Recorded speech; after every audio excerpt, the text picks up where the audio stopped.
The title of this podcast is Public Failings and Humiliations. Most recently, I had a friend who confided in me that they were going through a very tough time.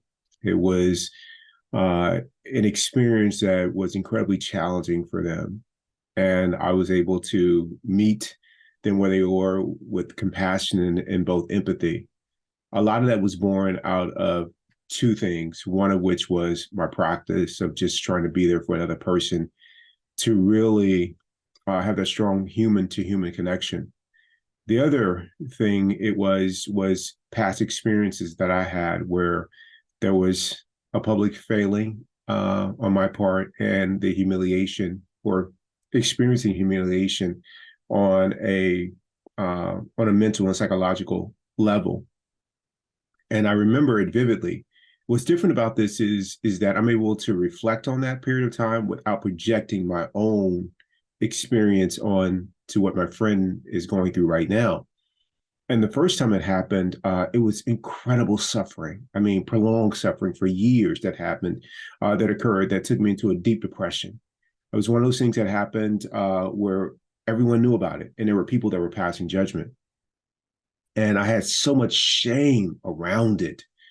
When it happened many years ago, almost 8.5 years ago, it was completely different. I think there was some suffering and some bit of trying to manage the situation that took place for about 72 hours. And then I woke up and I was like, I'm not doing this. I was able to think back to years ago in which I was trying to manage and control and trying to avoid and resist not getting any peace. And I said to myself, I am not doing that. And I immediately approached this situation completely differently. 8.5 years ago, I said, I'm going to make a significant change, and it's going to be a change that is going to be present for the rest of my life. And this is the advice that I've given to my friend. Something has happened because it's personal to them. I can't go into details about it, and I wouldn't. But something has happened that has really been a challenge for them. And all I can do is offer them what I did to get on the other side of my dark times. And that was, I discovered the practice. And I rooted myself into thinking about what I'm going to do to work on myself. That was it. I didn't worry about my finances, work, about friendships or relationships. Any of that was not my primary focus. My primary focus was the beginning of using every single moment that showed up in front of me, using each one of those as an opportunity to let go of my lower self, my personal self that was bothered about what was going on, that was feeling a lot of shame, or letting all of that go. That was my focus.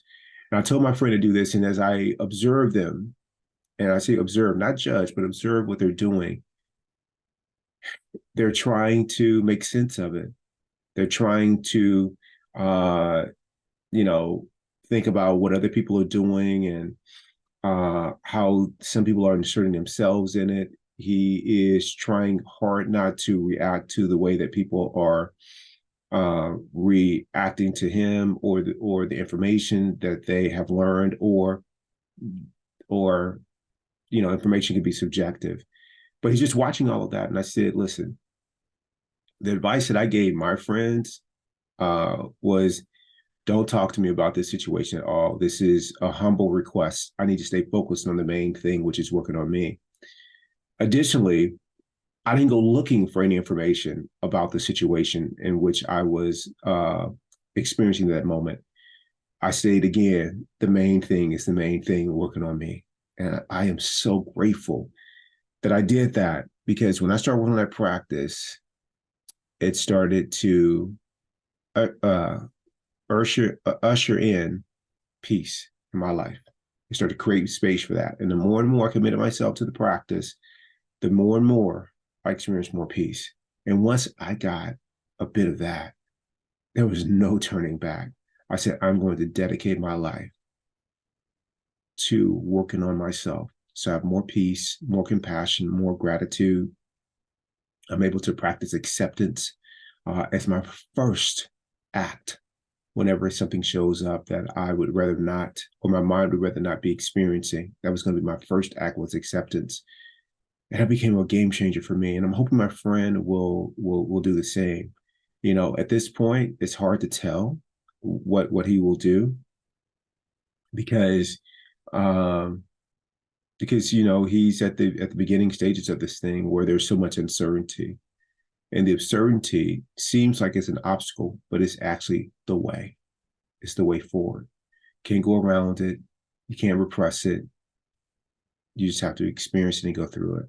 And if you do, and if you use it the right way, if you honor it as a moment in which you can come out a different person, a better version of yourself, you will make very good use of that. So for anybody who's going through something similar, some kind of uh, failure, whether it's public or private, or you experience some kind of humiliation or shame, uh, use it as an opportunity to work on yourself, to let go of the part of you that feels shame or interprets shame, being being a part of this experience that you're having. Yeah, let all that go. There's a different way to move through life. And if I give one other suggestion, is surround yourself with people that have gone through hard things, that have used them the way that I'm suggesting now as an opportunity for them to let go of themselves. And the ones who've done that, they'll be the ones who are not judging your actions whatsoever. They'll be the ones who can see the humanity in you, regardless of what the circumstances are with what you're experiencing. So I wish you well on your journey. Turn those public humiliations and those failures into your practice.